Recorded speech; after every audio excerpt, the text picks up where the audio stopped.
Okay, first question for you. Yeah. Why do busy parents lose all their weight from Monday to Friday and then on the weekend gain it all back to start all over again? So it's easier to get through Monday and Friday.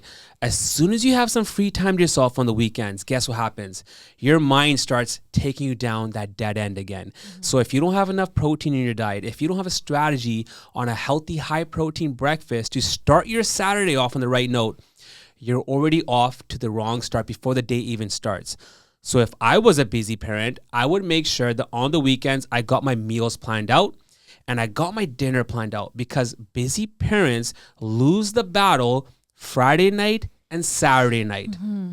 Every time you lose that battle, eventually you're gonna lose the war. So if you understand what to eat on Friday night and Saturday night, half of your battle would be taken care of. Yeah. So if I had a client who struggled on the weekends, I would tell them, start your day off with a high protein breakfast, drink a lot of water throughout the day to curb your hunger hormones and your cravings, and start getting some high protein snacks. Yeah. That's really going to set you up to armor up yourself. So by the time Saturday night rolls around, you got enough juice to fight off those cravings and you live to fight another day. Yeah. Good. So good. I love it. If you're already eating healthy and you're still not losing fat, what's going on there?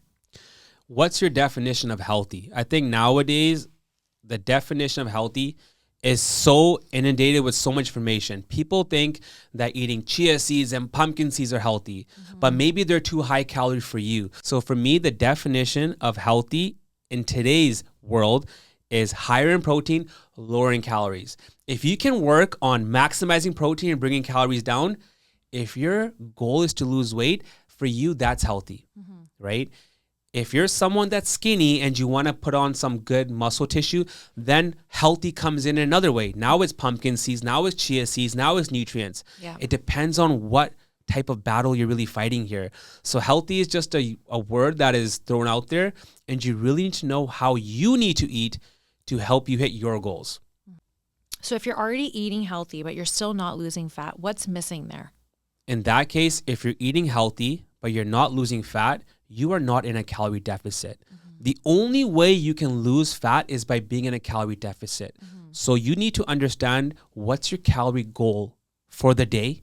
What's your calorie goal for the week, right? Just eating in a calorie deficit Monday to Friday is, again, getting set up for that backdoor trap for the weekend. Yeah. So you really need to make sure that you're in a calorie deficit. Now, the definition of healthy at that point, it can be a Coke Zero. You can fit in a Coke Zero at that point, because your only goal is to eat in a calorie deficit. That's your priority. Like if your house is on fire, would you start cleaning out your room at that point, or would you put the fire out?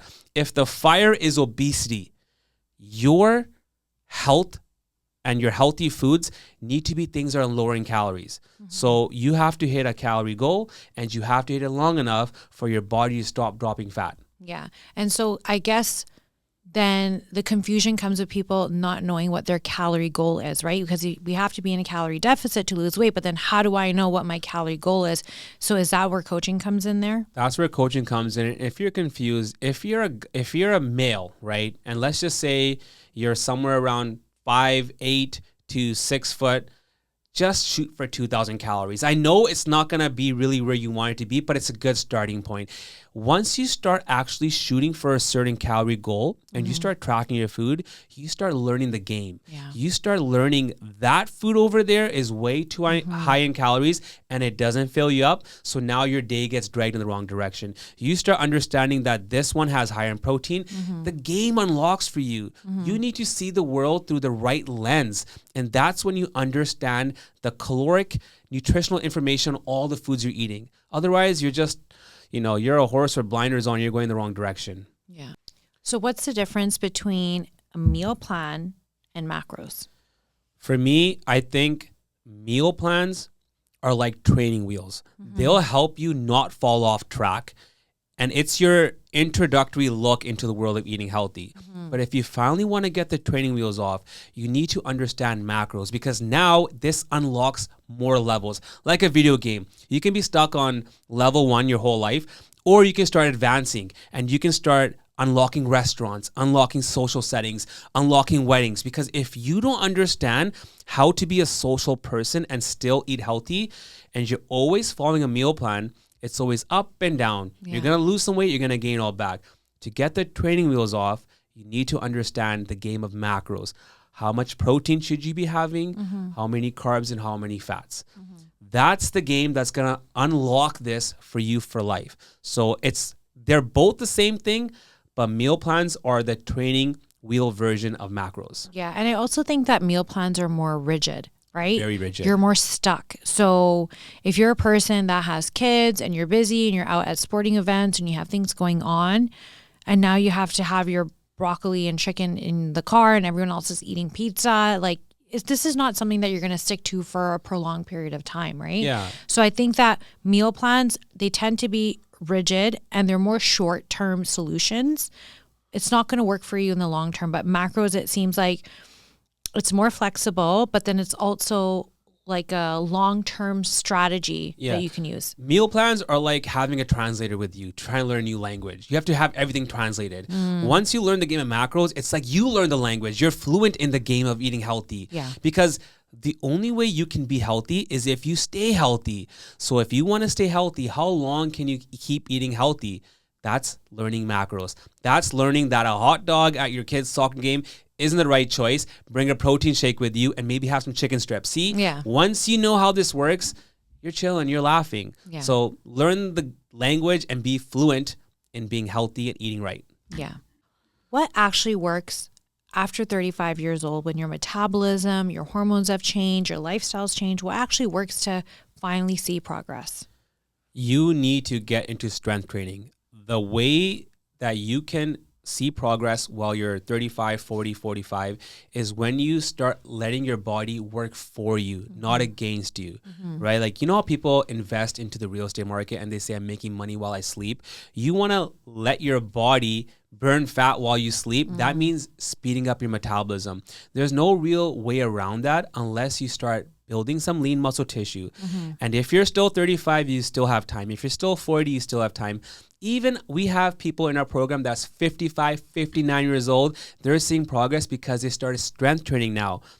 The sooner you can do that, the more you're setting yourself up for long-term success.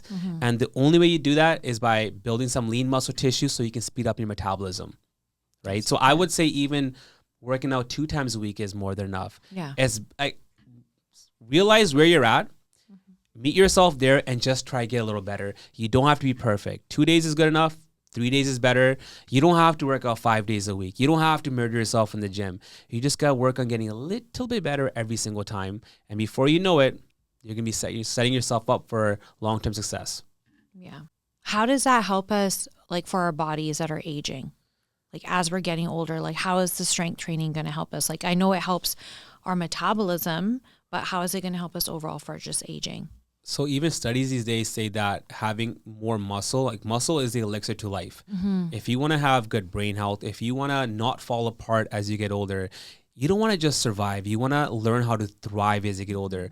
I've seen people that are in their 50s and 60s already being hit with dementia, barely being able to drive their car. Yes, you're alive, but you're not really living a healthy life. So if you can get yourself into a stronger body now, you start strength training now, you're going to have better brain health, you're going to have better emotional health, and you're going to be able to just move around and have your body function, right? Just like a garden that eventually dies, you don't want your garden, which is your body, to just slowly weed out and die. You want to have it thriving till your very last day. So if you start just the habit of just being active and exercising, doing some strength training, as you get older, you're going to realize that your future self is really going to thank you. Your kids, your grandkids, they'll be able to see a better version of you for much longer. I'm down to strength train. Yeah. So I hear you always talking about flexible dieting. Okay, this is flexible dieting. This is my Eat Smart system. What does flexible dieting actually mean? Flexible dieting just means that you have a target every single day of how much you need to eat in order for you to see the results that you want. And there's multiple ways to get it done, right? Just like someone that wants to earn money, there's not only one job in the world that's going to help you earn money. You can do whatever you want in life to earn an income. But the point is, let's call it a target. You have multiple ways to hit that target.